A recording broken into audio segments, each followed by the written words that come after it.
next chapter, heredity and evolution.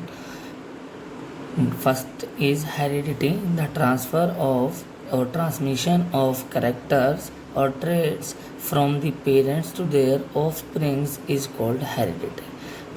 कि parents से child में जो करेक्टर्स ट्रांसफ़र होते हैं उसको हम बोलते हैं हेरिडिटी. अब ये जो करेक्टर्स हैं, ट्रेट्स नाम भी बोल देते हैं इसको, ये क्या है, ये क्या हो सकते हैं, जैसे हमारी height, complexion, shape of hair, colour of eyes, shape of nose and shape of chin. ये सब क्या है, हमारे करेक्टर्स हैं या हमारे किसी भी ह्यूमन बीइंग के करेक्टर्स हैं. वो कहाँ ट्रांसफ़र होते हैं, वो उसके चाइल्ड में ट्रांसफ़र होते हैं.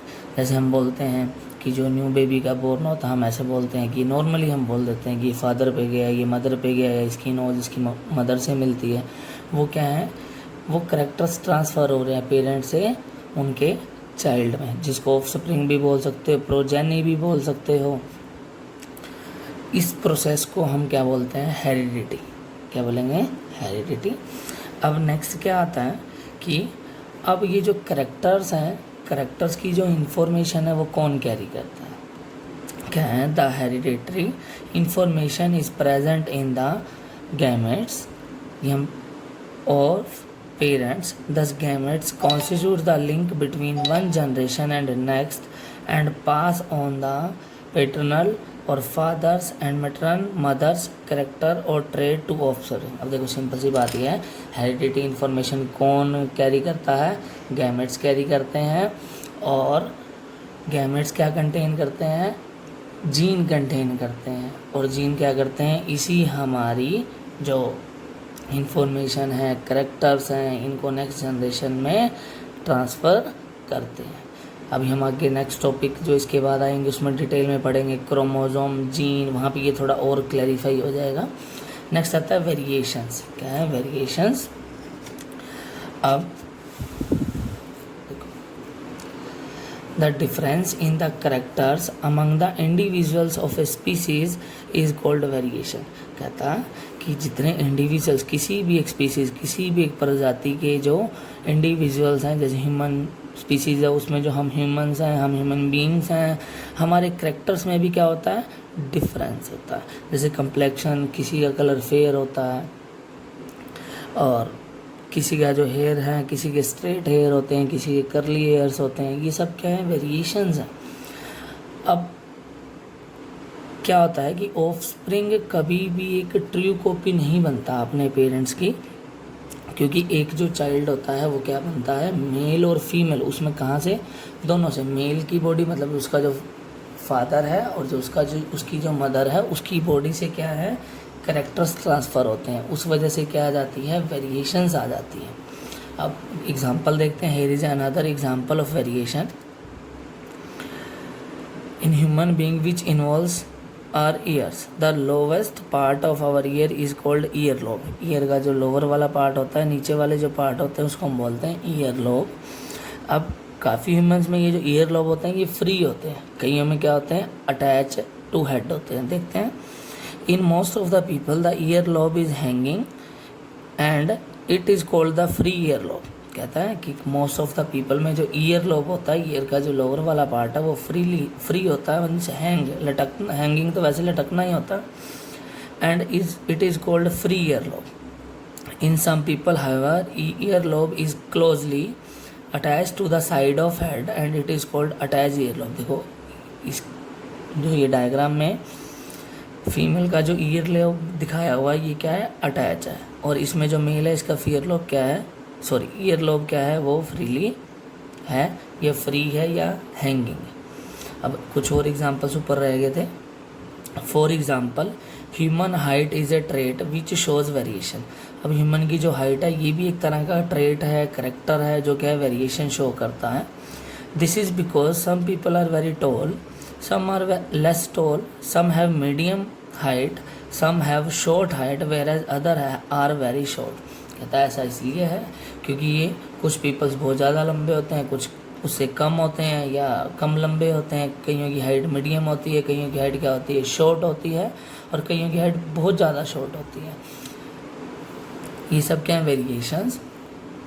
अब हम इसके बाद पढ़ रहे थे फ्री ईयर लॉब वाला हो गया, अटैच वाला भी हो गया। इसके बाद है the free ear lobes and attach ear lobes are two variations found in human population.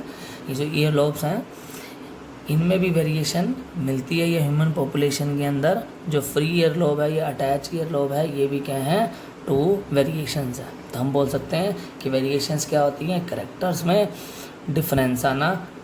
Next is accumulation of variation. Accumulation होता है जमा होना, इकट्ठा होना। वेरिएशंस क्या हम पढ़ेंगे कि किसी भी ऑर्गेनिज्म में जब वेरिएशंस एक साथ आ जाती हैं या जमा हो जाती हैं या इकट्ठी हो जाती हैं तो उस टाइम पे क्या होता है, हम ये टॉपिक पढ़ेंगे। The reproduction of an organism produce variation. कहता है कि ऑर्गेनिजम्स में जो रिप्रोडक्शन होती है वो क्या लाती है, वेरिएशन लाती है या वेरिएशन को प्रोड्यूस करती है। The variations produce in organism during successive generation get accumulated in organism. कहता है वेरिएशन ऑर्गेनिज्म में जो वेरिएशन प्रोड्यूस हुई है और वो क्या सक्सेसिव क्रमिक या लगातार जनरेशन की वजह से एक्यूमुलेटेड इन ऑर्गेनिज्म, उस ऑर्गेनिज्म में वेरिएशंस आ जाती हैं। The significance of variation shows up only if it continues to be inherited by offspring for several generation. कहता है जो वेरिएशंस हैं वो तभी शो हो पाती हैं जब ये वेरिएशंस क्या हैं, इनहेरिटेड हो, मतलब एक पेरेंट से उसके चाइल्ड के अंदर जाएं और ये लगातार बढ़ती हुई डिफरेंट जनरेशन तक जाए। This will become clear from following example. Suppose a bacterium produce two bacteria by asexual reproduction.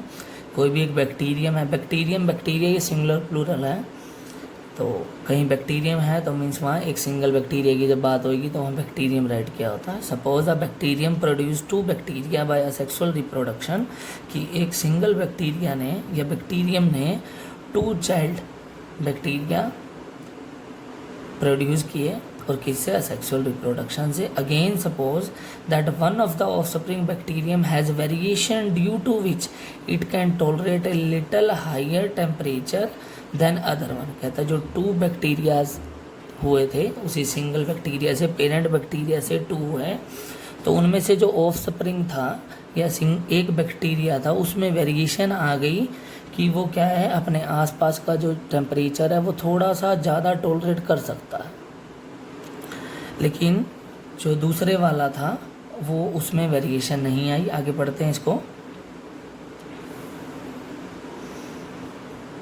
Now this variation of little more heat resistance will go on accumulating in the offspring of successive generation of this bacterium, and this will ultimately give rise to a variant of bacteria which will highly resistant and able to survive even at high temperature.